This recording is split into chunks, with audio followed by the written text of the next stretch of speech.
Segera download Quran Tadabbur, tafsir dalam genggaman Anda. Bulan Ramadan adalah bulan Al-Quran.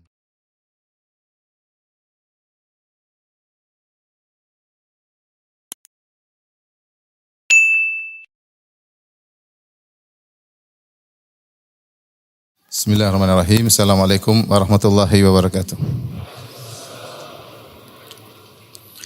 Alhamdulillahi ala ihsani wa syukru lahu ala taufiqihi wa amtinani.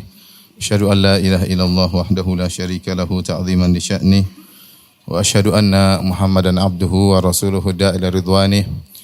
Allahumma salli alaihi wa ala alihi wa ashabihi wa ikhwani. Hadirin dan hadirat yang dirahmati oleh Allah Subhanahu wa taala, pada kesempatan yang bahagia ini kita akan menyampaikan satu nasihat yang diriwayatkan dari Abu Darda radhiyallahu taala anhu, di mana beliau pernah berkata, "Kafa bil mauti wa'idhan," cukuplah kematian itu sebagai penasehat, sebagai pemberi wejangan, sebagai pemberi peringatan. Wa kafa bid dahri mufarriqan, dan cukuplah masa memisahkan antara seorang dengan yang lainnya. Al-yawma fid dur wa ghadan fil qubur. Hari ini kita masih di rumah, besok kita akan di kuburan. Ini adalah nasihat yang agung. Kafabil mauti wa'idhan, cukuplah kematian merupakan pemberi peringatan, adalah nasihat yang penting bagi kita seluruhnya, ya. Karena betapa sering kita lupa dengan hari akhirat. Dan diriwayatkan bahwa sebagian ulama mengatakan, ya, man aktsara dzikral maut, siapa yang sering mengingat kematian, ukrima bi tsalas, maka dia akan dimuliakan oleh Allah dengan 3 perkara. Yang pertama adalah ta'jilut taubah, dia segera untuk bertaubat. Yang kedua an-nasyat fil ibadah, dia akan semangat untuk beribadah. Dan yang ketiga adalah ridha bil qalil, dia akan ridha meskipun yang dia dapatkan dari dunia hanya sedikit. Wa man nasya dzikral maut, siapa yang lupa dengan mengingat kematian, ubtuliya bi tsalas, maka dia akan diberi bencana dengan 3 bencana. Yang pertama taswifut taubah, dia akan menunda-nunda taubat. Dan yang kedua, dia akan malas dalam beribadah, tenggelam dalam kemaksiatan. Yang ketiga adalah tidak ridha, adamur ridha bil qalil, dia tidak ridha dengan sedikitnya dunia. Inilah yang terjadi, ya. Manusia di antara dua, antara dimuliakan dengan 3 perkara atau dihinakan dengan 3 perkara. Jika dia banyak mengingat kematian, maka akan nampak dari perilakunya, yaitu dia sering bertobat, sering beristighfar, karena dia tidak tahu kapan dia akan dipanggil oleh Allah Subhanahu wa taala. Kemudian yang kedua, dia akan semangat beribadah. Ini bukti bahwasanya dia ingat akan hari akhirat, dia tahu waktu dan umurnya cuma sedikit. Yang Nabi SAW pernah berkata, "Sholli sholata muwaddi'in," salatlah engkau seakan-akan ini salat terakhir bagimu. Sehingga orang yang merasa dia akan meninggal, dia akan semangat dalam beribadah. Yang ketiga, ridha bil qalil. Dia akan ridha dengan sedikit yang dia miliki. Dia tahu bahwasanya kehidupan dunia hanyalah sementara. Dia tahu bahwasanya kematian bisa menjemputnya kapan-kapan saja. Tetapi jika seorang lupa dengan mengingat kematian, maka dia akan dihinakan dengan 3 perkara. Sebaliknya, kalau dia bermaksiat, maka dia taswif, menunda-nunda taubat. Dia tidak bertaubat. Dia merasa umurnya masih panjang. Apalagi dia mungkin baca dulu, ya, kakek umurnya 70, kakek umur 80, saya masih 30, saya masih 20. Sehingga dia pun masih lama, dia merasa kematian masih lama, sehingga dia pun akhirnya menunda taubatnya. Kemudian dia malas dalam beribadah. Ya. Kenapa? Dia merasa saya ingin menikmati dunia, umur masih panjang. Yang terakhir, dia tidak ridha dengan yang sedikit, karena dia merasa dia akan hidup lama, sehingga dia berusaha mencari dunia sebanyak-banyaknya. Waliyadzubillah. Oleh karenanya, mengingat akan kematian adalah perkara yang sangat dianjurkan, bahkan dianjurkan oleh Nabi sallallahu alaihi wasallam. Ikhwan dan akhwat yang dirahmati oleh Allah Subhanahu wa taala, apakah itu kematian? Kematian adalah makhluk sebagaimana kehidupan adalah makhluk. Allah Subhanahu wa taala berfirman, "Tabarakalladzi bi yadihil mulku wa huwa ala kulli syai'in qadir, alladzi khalaqal mauta wal hayata liyabluwakum ayyukum ahsanu amala." Alladzi khalaqal mauta wal hayata. Dialah Allah yang telah menciptakan kematian dan menciptakan kehidupan. Liyabluwakum, untuk menguji kalian, ayyukum ahsanu amala. Mana di antara kalian yang terbaik amalannya. Sebagaimana kehidupan diciptakan, kematian juga diciptakan. Makanya dalam hadis, pada hari kiamat kala yu'tabil maut ala hayati al-kabsh. Pada hari kiamat kala akan dihadirkan kematian dalam bentuk seekor domba, kemudian disembelih di antara penghuni surga dan di antara penghuni neraka. Kemudian dikatakan, ya ahlul jannah khuludun la mauta fih. Kekalah abadi, tidak ada kematian di dalam surga. Wa ya ahlan nar, wahai penghuni neraka, khuludun la mauta fih. Ketahuilah bahwasanya tidak ada kematian lagi dan akan hidup selama-lamanya karena kematian telah disembelih di antara penghuni surga dengan penghuni neraka. Ini menunjukkan bahwasanya kematian adalah makhluk yang diciptakan oleh Allah Subhanahu wa taala dan dia akan dihadirkan pada hari kiamat kelak untuk disembelih. Dan sebagian pakar mengatakan bahwasanya ketika seorang dilahirkan di atas muka bumi ini dari bayi, kemudian dia mulai membesar, maka banyak pertumbuhan sel sehingga membuat dia semakin besar. Akan tapi di saat yang sama ada juga sel-sel yang mati, ya. Kemudian, ya, tetapi komposisi atau kuantitas yang bertumbuh lebih banyak daripada yang mati. Sampai pada usia yang mungkin di puncak muda, ya, mungkin seimbang. Nanti ketika dia sudah mulai tua, maka sebaliknya, ya. Sel-selnya semakin melemah, sel-sel yang mati semakin banyak, ya. Dan itu adalah proses kematian. Itulah proses kematian, ya. Maka sebenarnya kematian juga dalam proses, sebagaimana kehidupan juga berproses, kematian juga berproses pada saat yang sama hingga saatnya kemudian dia meninggal, apa karena selnya rusak atau karena dengan sebab-sebab yang lain. Dan sebab-sebab kematian sangatlah banyak, ya. Ta'addadatil asbab wal mautu wahid. Man lam yamut bisayf, ya, mata bi ghairihi, ya. Barang siapa yang tidak meninggal karena dikena tikaman pedang, maka dia akan meninggal dengan sebab yang lain. Ta'addadatil asbab wal mautu wahid. Sebab-sebab kematian sangat banyak tapi semuanya menuju pada satu tujuan, yaitu adalah kematian. Al-Imam Al-Qurtubi rahimahullahu taala menyebutkan, ulama ijma' bahwasanya tidak diketahui bahwasanya kematian itu harus pada sebab tertentu, pada umur tertentu, pada waktu tertentu. Enggak ada yang tahu. Ya, bahwasanya kematian itu tidak ditentukan waktunya, tidak ditentukan sebabnya, tidak ditentukan, ya. Ini hal yang samar bagi manusia. Manusia tidak tahu. Dan Allah telah menyatakan dalam Al-Qur'an, "Wa ma tadri nafsun madza taksibu ghadan, wa ma tadri nafsun bi ayyi ardin tamut." Tidak ada satu jiwa pun yang tahu apa yang akan dia kerjakan besok, dan tidak ada satu jiwa pun yang tahu di mana dia akan meninggal dunia, ya. Apa hikmahnya? Tidak ada yang tahu kapan dia meninggal, di mana dia akan meninggal, ya. Dia tidak tahu, ya, umur berapa dia meninggal, hari apa dia meninggal, lagi di mana dia meninggal, dalam kondisi apa dia meninggal dia tidak tahu, dan sebab apa yang membuat dia meninggal dia pun tidak tahu. Ini semua rahasia. Di antara hikmahnya agar seorang terus semangat beribadah setiap saat kepada Allah Subhanahu wa taala. Karena kalau dikasih tahu kamu meninggal tanggal sekian bulan sekian di tempat ini, dia mungkin bermaksiat terus sepuas-puasnya, menjelang meninggal dia bertobat kepada Allah, kemudian dia meninggal dunia, ya. Maka hikmah diciptakan manusia untuk beribadah kepada Allah hilang. Maka di antara hikmah Allah Subhanahu wa taala, Allah merahasiakan, ya, kematian seseorang. Wa ma tadri nafsun madza taksibu ghadan. Tidak satu jiwa pun yang tahu apa yang akan dia kerjakan besok. Wa ma tadri nafsun bi ayyi ardin tamut. Dan tidak satu jiwa pun tahu di mana dia akan meninggal. Maka dia tidak tahu kapan dia meninggal, di mana dia meninggal, dalam kondisi apa dia dicabut nyawanya, dan sebab apa dia dicabut nyawanya. Seseorang bisa saja berada pada kondisi dia di mana dia merasa dia akan selamat dari jatuh. Saya tidak akan jatuh. Ya mungkin dia lagi ditanang, jatuh dari mana, ya. Karena dia tidak berada di tempat yang tinggi. Saya tidak akan jatuh. Atau dia merasa dia akan selamat dari misalnya tenggelam, dia ada di darat. Saya tidak akan tenggelam karena lagi di darat, ya.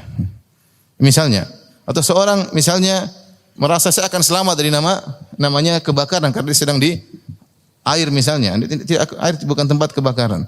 Tapi tidak seorang pun merasa selamat kematian akan datang pada dia. Karena kematian akan datang pada dia bisa kapan saja.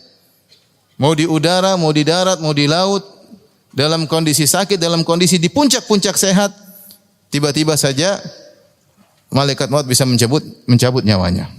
Ini diketahui oleh seluruh manusia. Bahwasanya kematian datang dengan tiba-tiba di saat seorang di puncak-puncak gembira, di saat seorang merasa di puncak-puncak sehatnya, di puncak-puncak ketenarannya, di puncak-puncak kekayaannya, misalnya tiba-tiba Allah mencabut nyawanya. Karenanya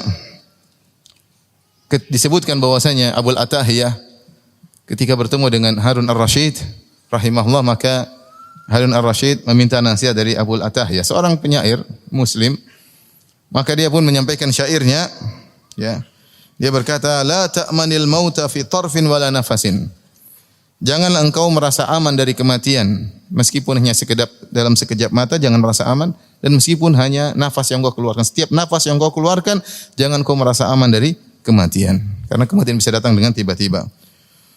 Walau tamanna'ta bil hujjabi wal harasi, meskipun engkau dijaga oleh para penjaga, ya, bodyguard, ya, jangan kau merasa aman dari kematian.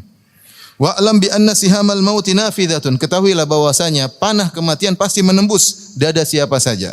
Fi kulli mudarra'in minna wa mutarrisin, setiap orang yang pakai baju besi maupun memakai tameng, kalau kematian datang akan menembus dadanya dan akan dia dicabut nyawanya. Tamengnya, baju besinya tidak akan bisa menghalanginya dari kematian. Ma balu dinika tarda an tudannisahu wa thawbu nafsika maghsulun minad danasi. Kenapa kau ridha agamamu terkotori dengan maksiat-maksiat, sementara engkau tidak ridha bajumu yang kau pakai terkotori dengan kotoran-kotoran. Tarjun najata wa lam tasluk masalikaha. Engkau ingin selamat tapi kau tidak menempuh jalan keselamatan. Inna safinata la tajri 'alal yabisi. Sungguhnya kapal tidak mengalir atau tidak berlayar di atas daratan. Maka disebutkan Harun Ar-Rasyid rahimahullah kemudian menangis ketika mendengar bait syair ini. Artinya apa? Tidak ada yang bisa menghalangi kematian. Mau raja, mau bodyguardnya banyak. Bagaimana dia mau dijaga semua bodyguard? Bodyguardnya saja meninggal dunia. Bodyguard saja meninggal dunia. Ya. Kita mendengar berita tentang misalnya Abdul Aziz Al-Fagham rahimahullahu ta'ala, ya, bodyguardnya Raja Salman yang sempat menarik perhatian dunia ketika itu dengan kehebatannya, ahli dalam segala hal, dengan bodinya yang tinggi, dengan pandangannya yang awas. Semua orang terpukau dengan dia, tiba-tiba meninggal dunia. Tiba-tiba meninggal dunia. Ya, bagaimana seorang raja berlindung di balik seorang bodyguard juga meninggal dunia. Maka benar kata Abul Atahiyah, la ta'manil mauta fi tarfin wala nafasin. Jangan kau merasa aman dari kematian meskipun dalam sekejap mata, meskipun nafas yang kau keluarkan, ya, sekali hembusan nafas. Ikhwan dan akhwat yang dirahmati Allah Subhanahu wa taala. Itulah kematian akan mendatangi orang kemanapun dia berlari. Qul innal mauta alladhi tafirruna minhu fa innahu mulaqikum. Katakanlah bahwasanya kematian yang kau menghindar darinya, dia pasti akan mendatangimu. Bahkan sebagian ulama mengatakan kematian bukan dari belakang, dia datang dari depan. Kau berlari menjauh darinya dan dia datang mendekatimu. Karena setiap hari kita sama-sama berjalan menuju titik kematian. Kita semua sedang di atas rel menuju titik kematian, tujuan yang sama, cuma kita tidak tahu siapa yang duluan sampai. Yang di depan kita atau di belakang kita, kita enggak tahu posisi kita di mana. Tapi kita sama-sama sedang menuju titik kematian. Dan titik kematian tersebut datang menuju kita. Fa innahu mulaqikum. Dia akan menemui kalian. Seorang boleh saja lari dari kematian dengan berolahraga, boleh, tidak jadi masalah. Berolahraga, minum vitamin, kemudian melakukan sebab-sebab kesehatan. Tapi kalau kematian sudah datang, dia tidak akan bisa lari darinya. Betapa sering seorang keluar dari rumahnya, tidak terbetik dalam benaknya 1% pun dia akan meninggal. Tidak ada probability dalam benaknya ada 1% dia meninggal, enggak ada. Dia keluar dengan senang-senangnya, dengan perencanaannya dan planningnya yang begitu panjang, tiba-tiba keluar meninggal dunia. Tiba-tiba meninggal dunia, entah serangan jantung, entah ketabrak, entah ditembak orang, entah pesawat jatuh, entah tenggelam. Dia keluar rumahnya tidak 1% pun dalam benaknya dia akan meninggal, tahu-tahu Allah mencabut mencabut nyawanya. Karena kematian memang datang mengejar seseorang. Allah berfirman, "Aina ma takunu yudrikumul maut walau kuntum fi burujin musyayyadah." Dimanapun kalian berada, maka kalian akan ditemui oleh kematian. Dimanapun kalian berada. Walau kuntum fi burujin musyayyadah, meskipun kalian sedang berada di benteng yang kokoh. Ya. Kalau kematian datang, kita tidak bisa mengelak. Mau berlindung di mana? Mau di benteng yang kokoh, dengan pasukan yang banyak, dengan pengawal yang banyak. Ya. Bersembunyi dalam kamar, kalau kematian datang kapan saja, maka tidak bisa seorang terhindar darinya. Ikhwani wa akhwati rahimakumullah jami'an, hadirin hadirat yang dirahmati oleh Allah Subhanahu wa taala. Allah Subhanahu wa taala telah menggambarkan dalam Al-Qur'an bahwasanya Allah Subhanahu wa taala Al-Qahir, yang berkuasa atas makhluknya. Makhluknya menjalankan aturan-aturannya. Semua berjalan sesuai dengan takdirnya, ya. Wa huwal qahiru fawqa ibadih. Dialah Allah yang berkuasa di atas hamba-hambanya, ya. Hamba-hambanya, ya, tidak bisa berkutik. Ketika Allah membuat dia harus sakit, maka dia akan sakit. Meskipun dia berusaha sehat, segar bugar, tapi kalau dia sakit akan sakit. Kapan Allah ingin membuat dia jatuh dari jabatan yang tinggi menjadi rendah, Allah mampu. Dan dia meskipun dia sudah berusaha semaksimal mungkin, kalau Allah berkehendak, maka jabatannya akan jatuh, ya. Kalau dia berusaha untuk sekaya-kayanya, tapi kalau Allah berkehendak dia jatuh miskin, maka dia akan jatuh miskin. Manusia tahu dia di luar kemampuan, banyak hal terjadi di luar kemampuannya, banyak. Sekaya apapun dia, setinggi apapun jabatannya, dia tahu banyak kejadian di luar kemampuannya, di luar kehendaknya. Tidak usah jauh-jauh. Salah seorang dari kita pulang ke rumah, tahu-tahu diomelin istri, di luar kehendak tidak? Mau pejabat, mau apa, istri dia ngomel selesai. Di luar kehendak dia. Tapi sudah ditakdirkan oleh Allah Subhanahu wa taala, mau diapain? Mau uangnya banyak, mau jabatannya tinggi, kalau pulang diomelin istri, mau diapain? Jadi kita ini banyak kejadian menunjukkan kita ini makhur. Kita tidak bisa apa-apa, kita ini lemah. Dikuasai oleh Allah Subhanahu wa taala. Ya. Dan perkara yang paling berat, ya, kita tahu Allah membuat seorang dari jaya menjadi hina, dari kaya menjadi miskin, dari sehat menjadi sakit, ya. Dari tinggi menjadi rendah. Tapi semua mungkin bisa dihadapi. Tapi kalau sudah Allah kuasakan seorang dengan kematian, maka ini yang paling berat. Ini yang paling berat. Kata Allah Subhanahu wa taala, "Wa huwal qahiru fawqa ibadihi wa yursilu 'alaikum hafadhah. Hatta idza jaa ahadakumul mautu tawaffathu rusuluna wa hum la yufarritun." Dialah Allah Subhanahu wa taala yang berkuasa atas hamba-hambanya. Wa yursilu 'alaikum hafadha, dan Allah kirim malaikat hafadha yang mencatat amalan kalian. Benar semuanya berjalan di atas kuasa Allah, tapi Allah juga kirim malaikat sebagai hujah argumentasi bagi Allah pada hari kiamat atas hamba-hambanya. Yang malaikat tersebut hafadha, tugasnya mencatat seluruh amalan hamba, yang baik maupun yang buruk. Hatta idza jaa ahadakumul maut, sampai jika kematian datang kepada salah seorang dari kalian. Tawaffat rusuluna, maka para utusan-utusan kami, yaitu malaikat maut dan, ya, rombongannya. Ya, malaikat maut disebutkan malaikat maut cuma satu, tapi anak buahnya banyak. Makanya Allah menggunakan kata rusuluna, yaitu para utusan-utusan kami. Tawaffat rusuluna wa hum la yufarritun, maka datanglah utusan-utusan kami untuk mencabut nyawanya, dan mereka akan melakukan dengan sebaik-baiknya. Tidak diakhirkan dan tidak dicepatkan sesuai dengan waktunya. Maka itulah kekuasaan Allah kepada seseorang. Lihat, siapapun orangnya tidak akan bisa lari kematian. Mana raja-raja yang hebat, yang punya kekuasaan luar biasa, meninggal. Mana Fir'aun yang mengaku sebagai raja, kemana dia? Sudah selesai, meninggal. Mana kaum Samud, mana kaum Ad yang bangga dengan kekuatannya, mana kaum Samud yang bangga bisa, ya, membelah gunung untuk dijadikan rumah, kemana mereka? Sudah tiada, ya. Mana orang-orang kaya yang kita lihat bangunannya masih tersisa? Orang-orang yang sudah tidak ada. Ini bangunan siapa yang bangun? Si fulan, si fulan, si fulan, datuk fulan, daeng fulan, sudah tidak ada. Kekayaan tersebut tidak menunda umur mereka sedikit pun. Jabatan mereka tidak menunda umur mereka sedikit pun. Jangan menyangka bahwasanya harta yang kita miliki, kekayaan yang kita miliki bisa menunda sedikit pun umur kita. Tidak ada. Ya. Itulah sifat orang kafir yang kata Allah Subhanahu wa taala, "Alladzi jama'a mala wa 'addadah, yahsabu anna malahu akhladah." Kalla. Yaitu yang mengumpulkan harta-harta dan menghitung-hitungnya setiap hari, selalu dihitung harta saya berapa. Ya. Yahsabu anna malahu akhlada, dia menyangka hartanya akan mengekalkan dia. Kalla, sekali-sekali tidak. Seorang meninggal di puncak-puncak kekayaan, seorang meninggal di puncak-puncak kejayaan. Oleh karenanya kalau Allah sudah tetapkan kematian, ya, maka tidak ada yang bisa menghindarinya. Dan itulah ya fenomena atau pernak-pernik kehidupan. Ada kehidupan, ada kematian.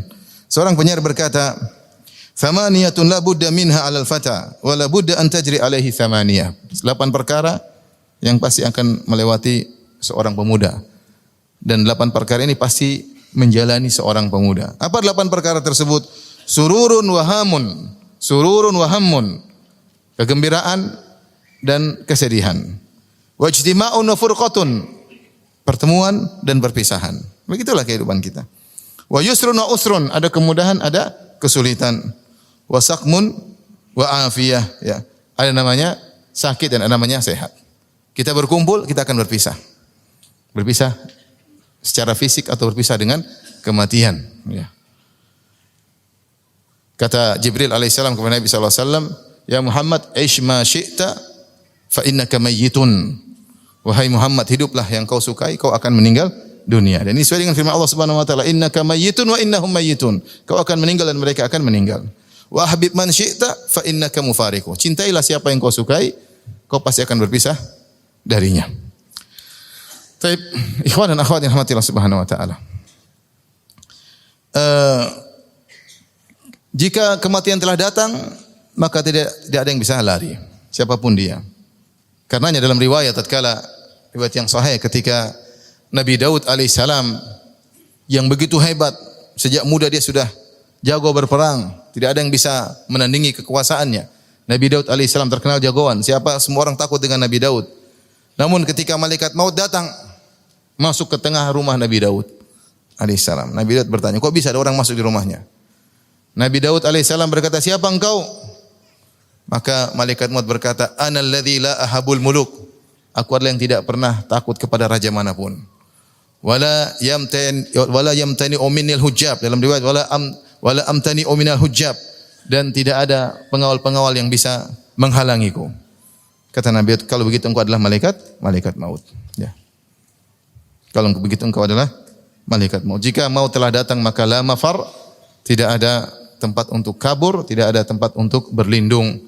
Jika waktunya, idza jaa ajaluhum la yastakhiruna sa'atan wa la yastaqdimun. Jika tiba waktunya maka tidak akan ditunda dan tidak akan dipercepat sedikit pun. Ikhwan dan akhwat yang dirahmati oleh Allah Subhanahu wa taala, Allah Subhanahu wa taala mengingatkan dalam banyak ayat tentang kematian. Tadi beberapa ayat sudah kita sebutkan, seperti ya, qul innal mauta alladzi tafirruna minhu fa innahu mulaqikum. Sungguhnya kematian yang kalian lari darinya pasti akan menemui kalian. Aina ma takunu yudrikumul maut, dimanapun kalian berada maka kalian akan ditemui oleh kematian. Walau kuntum fi buruji musayyadah, meskipun kalian berada di benteng yang kokoh. Di antara juga Allah berfirman, kullu nafsin dha'iqatul maut. Setiap yang bernyawa pasti merasakan kematian. Dan ini kita tahu lafal kullu adalah lafal umum. Kullu nafsin, setiap jiwa, semua yang berjiwa, laki atau perempuan, ya, tua atau muda, kaya atau miskin, pejabat atau rakyat jelata, terkenal atau tidak terkenal, dha'iqatul maut, dia akan mencicipi kematian, ya. Di sini dalam ayat ini Allah Subhanahu wa taala menyebutkan tubuh yang merasakan kematian dengan kata dha'iqah. Dha'iqah itu artinya mencicipi. Padahal dalam bahasa Arab dzauq itu adalah rasa, adalah yang dilakukan oleh indera lisan, mencicipi, ya. Pahit atau manis, asin, ya, atau tawar, ya. Maka dengan menggunakan lidah mencicipi. Para ulama membahas kenapa Allah Subhanahu wa taala menyebutkan kematian dengan dicicipi. Setiap kalian akan mencicipi namanya kematian. Ini disebut dengan kinayah ya. Kiasan ya untuk menunjukkan bahwasanya seakan-akan Allah berkata kalian akan merasakan kematian seperti kalian meminum sesuatu ya. Karena dekatnya kematian tersebut, seorang minum dekat, dirasakan benar-benar, bukan dari jauh dia merasakan, bukan dari hangat dari jauh atau dia merasakan terik dari jauh, tidak, langsung dia rasakan dalam tubuhnya, dalam mulutnya, ya, dalam mulutnya, dan benar-benar kematian tersebut merasuk dalam raganya, maka digunakan kata mencicipi. Apalagi dalam banyak dalil yang menunjukkan bahwasanya kematian itu benar-benar pedih dan perih. Ya. Sebagaimana dalam hadis kata Nabi sallallahu alaihi wasallam, la ilaha illallah inna lil mauti la sakarat. Tidak ada yang berhak disembah kecuali Allah, sungguhnya pada kematian ada sakarat. Sakarat itu adalah kondisi yang berat menjelang kematian. Ya. Wa ja'at sakaratul mauti bil haqq. Dan ketika datang sakaratul maut dengan kebenaran, pasti datang. Dengan nyata menimpa seorang, yaitu kondisi sangat syukur dalam bahasa Arab, dari sakara artinya suatu yang tertutup, seperti orang kalau minum khamr disebut dia sakir, yaitu dia apa namanya, dia mabuk ya. Makanya Nabi sallallahu alaihi wasallam melarang semua yang memabukkan. Kata Nabi sallallahu alaihi wasallam, kullu muskirin khamrun, semua yang menutupi namanya khamr, menutup otak ya. Makanan yang bisa membuat orang mabuk menutup otak, minuman yang bisa membuat orang mabuk menutup otak, termasuk khamr, termasuk hirupan aroma tertentu yang bikin seorang mabuk disebut dengan khamar. Apapun yang buat seorang bisa tertutup otaknya dengan kelezatan disebut dengan khamar. Nah, kenapa disebut dengan sakratul maut? Karena kondisi yang sangat genting, yang sangat payah membuat seorang antara hidup dan mati, antara sadar dengan tidak sadar, kena kepayahan yang dia rasakan, maka disebut dengan sakaratul maut. Itu kondisi-kondisi berat yang dihadapi oleh seseorang sebelum kematiannya. Walau tara idzal zalimuna fi ghamaratil maut wal malaikatu basitu aydihim akhriju anfusakum. Seandainya kalian bisa melihat tatkala orang-orang zalim fi ghamaratil maut, ditafsirkan dalam kondisi sakaratul maut, wal malaikatu basitu aydihim, dan malaikat ya membentangkan tangan mereka, menghajar mereka, memukuli mereka, akhriju anfusakum, keluarkan jiwa kalian. Namun ini perkara yang gaib, orang enggak lihat. Makanya Allah mengatakan walau tara idzal zalimuna. Kalau seandainya kalian melihat tapi tidak kelihatan. Bisa saja orang tersebut dalam kondisi tubuhnya baik tapi sesungguhnya dia sedang tersiksa, nyawanya sedang tersiksa namun dia tidak bisa melihatnya. Terkadang Allah menampakkan, terkadang. Tapi hukum asalnya kondisi orang tatkala ya disiksa oleh malaikat dalam kondisi tidak kita lihat. Tidak kita lihat. Makanya Allah berfirman tentang orang-orang kafir, kata Allah, "Wan nazi'ati gharqa." Demi malaikat yang mencabut nyawa dengan keras. An-nazi'ati gharqa maksudnya seperti seorang yang tarik busur panah, dia tarik talinya sekuat-kuatnya. Dia tarik dengan sungguh-sungguh supaya anak panah tersebut bisa melesat dengan sekuat-kuatnya. Maka dia tarik. Demikianlah Allah menggambarkan bagaimana malaikat ketika mencabut nyawa orang kafir. Nyawanya sudah bercampur dengan dagingnya dan darahnya, tidak mau keluar. Tapi dia tarik dari ujung kaki keluar untuk keluar dari jasadnya. Makanya disebutkan dalam hadis seperti misalnya jarum atau duri yang masuk dalam as-safut, yang masuk dalam apa? Dalam misalnya karung ya. Kemudian sulit untuk ditarik. Kan kalau ditarik keset tertahan dengan karung tersebut. Ditarik sampai harus merobekin karung tersebut.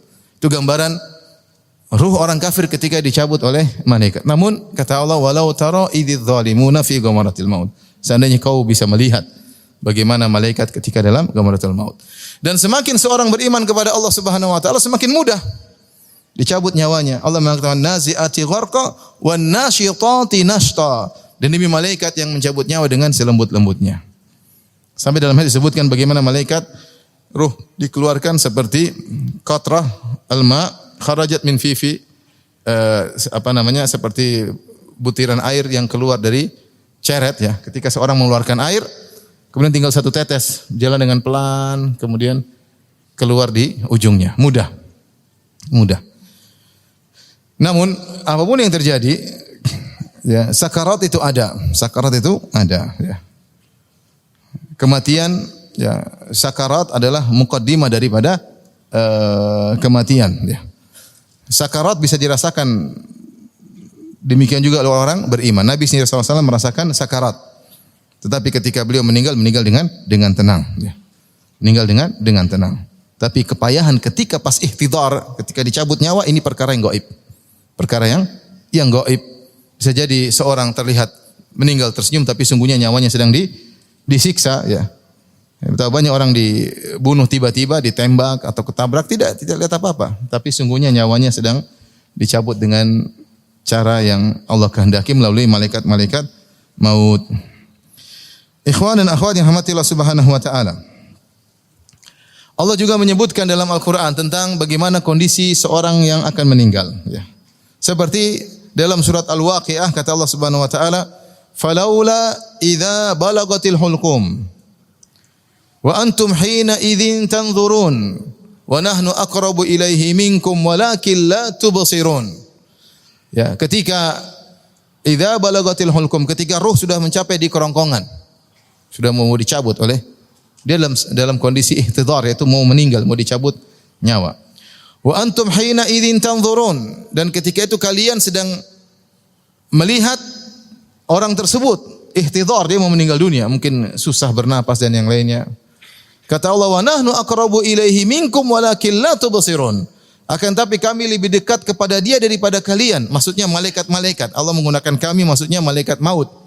Kami lebih dekat kepada orang yang mau dicabut nyawanya tersebut daripada kalian yang sedang menyenguknya.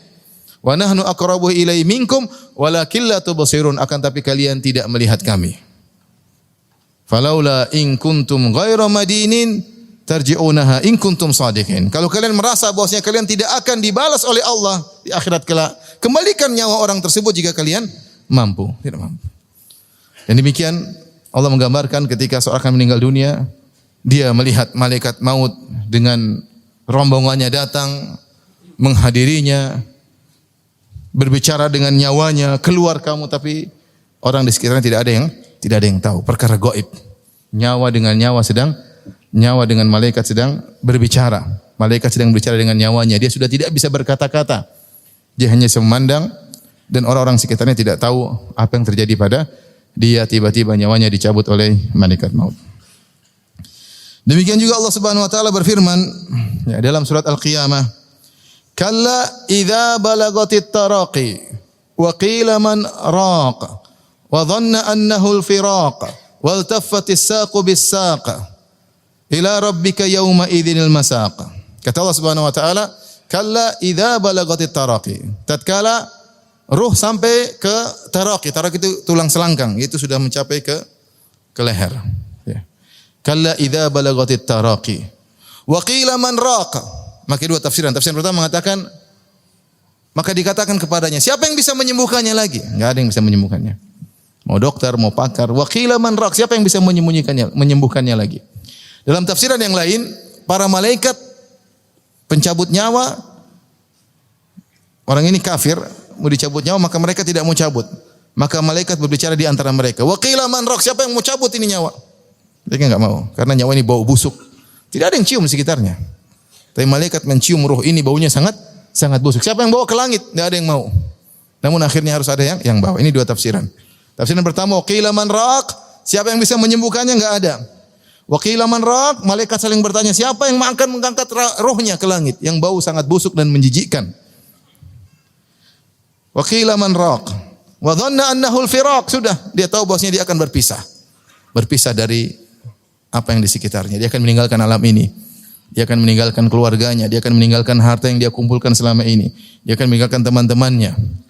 Dia yakin dia akan meninggalkan ini semua. Ketika dia melihat malaikat akan mencabut nyawanya. Yang tadinya dia ragu. Dia merasa akan hidup lama. Dia merasa akan sembuh. Dia merasa sebab-sebab kesembuhan telah dia miliki.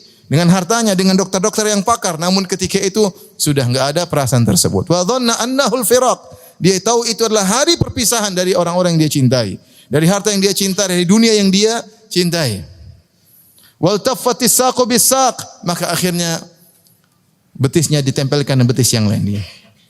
Dijadikan, diikat dengan kain kafan, kemudian dibawa untuk dikuburkan. Ya. Kalau kematian sudah datang, maka semuanya akan terasa berat.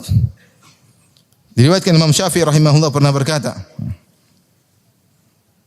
Kata Imam Syafi'i rahimahullah taala dalam bait sebelumnya, kata beliau,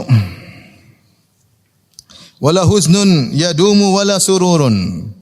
Tidak ada kesedihan yang abadi, wala sururun, dan tidak ada kesenangan yang abadi. Manusia tidak ada yang senang terus, tidak ada sedih terus. Di dunia seperti itu, antara senang dan sedih. Di akhirat baru kesenangan abadi. Di neraka baru kesedihan abadi. Di dunia wala huznun yadumu wala sururun. Tidak ada kesedihan yang abadi dan tidak ada kesenangan yang abadi. Wala bu'sun 'alaika wala rakhaun. Tidak ada kesulitan yang abadi dan tidak ada ketentraman yang abadi. Dunia tercampur antara ketentraman dan kesulitan. Idza ma kunta dza qalbin qanu'in fa anta wa malikud dunya sawa'u. Kata beliau, jika kau memiliki hati yang qanaah, yang nerima dengan takdir Allah Subhanahu wa taala, fa anta wa malikud dunya sawa'u, maka engkau dan raja dunia sama saja. Dunia, raja dunia ingin punya harta yang banyak supaya dia senang, supaya dia puas. Kalau antum dengan harta yang sedikit sudah puas, kau dengan raja dunia sama saja. Bisa jadi engkau sudah bahagia, sementara orang yang beruang, yang memiliki harta, memiliki kekuasaan tidak bahagia. Kenapa? Dia belum mencapai cita-citanya. Dia belum mencapai jabatan yang dia inginkan. Dia belum bisa menguasai apa yang ingin dia kuasai, sehingga dia belum bahagia. Makanya idza ma kunta dza qalbin qanu'in fa anta wa malikud dunya sawa'u. Kalau kau memiliki hati yang qanaah, nerima dengan apa yang Allah berikan, sungguhnya kau dan raja dunia sama saja. Kemudian kata beliau, wa man nazalat bi sahatil manaya. Wa man nazalat bi sahatihil manaya. Siapa yang didatangi oleh kematian, sedang di rumahnya kek, sedang di istananya kek, sedang di kantornya, sedang di kamarnya, sedang di tempat maksiat, sedang dimanapun dia berada. Siapa? Wa man nazalat bisahatihil manaya. Siapa yang didatangi oleh kematian, fala ardun taqihi wala sama'u, maka tidak ada bumi yang bisa menaunginya, tidak ada langit yang bisa menaunginya. Siapapun dia, mau jago ini, mau jago anu, tidak bisa. Wa ardullahi wasi'atun walakin idza nazala al-qada daqa al-fada'u. Benar, bumi ini luas, tapi kalau sudah datang kematian, bumi terasa sempit, dia tidak bisa berbuat apa-apa. Benar, hartanya banyak, tapi kalau datang kematian, semua tidak ada nilainya. Da'il ayama taqdiru kullahinin. Biarkan hari-hari melakukan apa yang dia inginkan. Fama yughni anil mauti dawa'u. Kalau sudah datang kematian, tidak ada obatnya sama sekali. Ikhwan dan akhwat yang dirahmati Allah Subhanahu wa taala, inilah sebagian ayat-ayat, sebagian hadis-hadis ya yang menjelaskan tentang kematian, maka hendaknya kita waspada ya. Jangan sampai kita lalai. Ya, Rasulullah SAW sudah menyebutkan obat dari kelalaian, obat terbaik yaitu mengingat kematian. Kata Nabi SAW, "Aktsiru min dzikri hadimil ladzat." Perbanyaklah untuk mengingat penghancur kelezatan, yaitu al-maut, kematian. Fa innahu lam yadhkurhu ahadun fi dhaiqin minal 'aishi illa wassa'ahu alaih. Tidak seorang pun dalam kesulitan kehidupan kalau ingat kematian jadi lapang. Wala dzakarahu fi sa'atin illa dayyaqaha alaih, dan tidaklah dalam kondisi lagi lapang kemudian dia ingat kematian kecuali menjadi sempit. Benar, orang kalau hidup susah tapi dia ingat kematian, dia tahu hidup ini cuma sementara sehingga dia mudah menjalaninya, jadi lapang. Rasulullah SAW ketika sedang melihat para sahabat dalam perang Khandaq menggali parit dalam kondisi musim dingin, harus menggali parit berapa kilo dengan luar biasa beratnya. Sementara musuh sedang datang untuk menyerang kota Madinah. Dalam kondisi kelaparan Rasulullah SAW berkata, labbaik Allahumma la aisha illa aishul akhirah. Ya Allah, tidak ada kehidupan yang sungguhnya kecuali kehidupan apa? Akhirat. Udah, kalau kita lihat kehidupan susah lagi, udah kehidupan cuma sebentar. Kita berusaha ridha dengan pemberian Allah Subhanahu wa taala. Bukan berarti orang yang kaya di surganya lebih kaya dari kita, belum tentu. Kita yang punya harta melihat orang miskin, belum tentu dia lebih hina. Bisa jadi lebih tinggi di akhirat kelak. Yang jadi patokan bukan dunia, yang jadi patokan kehidupan setelah kematian. Kehidupan setelah kematian. Maka siapa yang dalam kondisi sulit ingat kematian akan lapang baginya. Dan sebaliknya siapa yang di tengah-tengah kekayaan, mungkin dia punya mobil baru, mungkin dia punya rumah baru, mungkin dia baru beli usaha baru, ingat kematian. Agar dia tahu bahwasanya itu tidak ada nilainya. Kalau dia sudah meninggal, maka itu semua tidak bisa dia bawa dalam apa? Kuburannya. Dia akan pergi sendirian. Semua akan dia tinggalkan. Maka dia akan merasa bahwasanya harta yang dia miliki tadi sempit, enggak ada nilainya. Oleh karenanya ketika seorang meninggal dunia, apa kata Nabi sallallahu alaihi wasallam? Yatba'ul mayyit salas. Mayat itu diikuti oleh 3 perkara. Ahluhu wa maluhu wa amaluhu. hartanya, keluarganya dan amalnya. Fayarji'al itsnan wa yabqa wahid. Yang dua akan pulang tinggal satu. Istrinya, anaknya akan meninggalkan kuburan tersebut. Hartanya akan meninggalkan dia. Mungkin budaknya ikut, mungkin diantar pakai mobil yang dia baru beli. Semua itu akan pergi meninggalkan kuburan tersebut. Yang tetap bersama dia hanyalah amalnya, amal soleh atau amal buruk. Makanya disebutkan dalam hadis, di antara kesedihan yang dirasakan oleh mayat, benar-benar dia sedang sendirian. Kata Nabi SAW, al-abdu idha wudhi'a fi qabrihi, ya, wa tuwulliya wa dhahaba ashabuhu, hatta innahu la yasma'u qar'ani alihim, atahu malakani faq'adahu. Jika seorang hamba telah dimasukkan dalam kuburan, kemudian orang-orang meninggalkan dia, istrinya, anaknya, teman-temannya, ya. Yang tadi suara isakan tangis di sekelilingnya. Berapa lama sih? 5 menit, 10 menit, 15 menit, setengah jam kemudian mereka meninggalkan kuburannya. Yang membuat sedih, Allah menjadikan dia mendengar bunyi sendal yang meninggalkan kuburan tersebut. La yasma'u qar'ani alihim, sehingga dia dengar suara sendal pergi meninggalkan dia semakin jauh. Betapa sedihnya, ya. Betapa sedihnya. Sampai begitu merasakan akan hal ini, kalau tidak salah Abdullah bin Amr bin As mewasiatkan, jika saya meninggal kalian jangan dulu pergi sampai seukuran kalian menyembelih seekor onta. Dia tidak ingin sendirian, tapi harus sendiri. Orang-orang pergi dan dia mendengar suara tersebut meninggalkan dia. Betapa kesedihan dia, sadar ternyata dia sekarang sedang sendirian. Yang menemani cuma apa? Amalnya. Oleh karenanya ikhwan, seringlah ingat kematian. Sampai seorang salaf mengatakan, aku tidak mau mengingat kematian. Aku takut hatiku rusak. Orang kalau tidak ingat kematian, hatinya rusak. Mudah bermaksiat, ya. Mudah melihat apa yang mau dia lihat, ya. Mudah membuang-buang waktu, mudah membuang-buang umur. Dia buang-buang umurnya, dibuang waktunya, ya. Sampai ada perkataan indah dari Syekh Sa'di rahimahullahu taala bahwasanya 1 detik yang kita lewati di dunia ini balasannya ya mungkin 1 dunia ini di akhirat kelak. 1 detik yang kau ucapkan untuk astaghfirullah, la ilaha illallah, balasannya adalah kenikmatan abadi. Tidak bisa dibandingkan dengan dunia ini. Makanya disebutkan khairun mimma talat alaihi syams. Zikir yang lebih baik daripada dunia ini yang matahari terbit di atasnya. Subhanallah, alhamdulillah, wa la ilaha illallah, Allahu akbar. Tapi kita sekarang kita buang-buang waktu kita. Kenapa? Karena kita tidak ingat kematian. Siapa ingat kematian, dia tahu bahwasanya umurnya sedikit, maka usaha tentang akhiratnya akan dia pacu. Umur saya tidak banyak, saya harus melakukan ini. Sehingga dia manage waktunya. Kalau dia bermaksiat, segera beristighfar kepada Allah Subhanahu wa taala. Caranya bagaimana? Aktsiru min dzikri hadhimil ladzat. Mau tidak mau kita sering ingat kematian. Mereka itulah orang-orang yang cerdas. Ketika Nabi SAW ditanya, Ayul mu'minina akyas, siapa orang yang paling cerdas di antara orang-orang beriman? Maka Nabi SAW menjelaskan bahwasanya mereka adalah yang paling aktsaruhum lil mauti dzikran wa ahsanhum lima ba'dal mauti istidadan, yaitu orang yang paling banyak ingat kematian dan yang paling bersiap untuk menghadapi setelah kematian. Ulaikal akyas. Mereka adalah orang-orang yang cerdas. Terakhir, karena sudah waktu azan, kita bicara tentang kematian.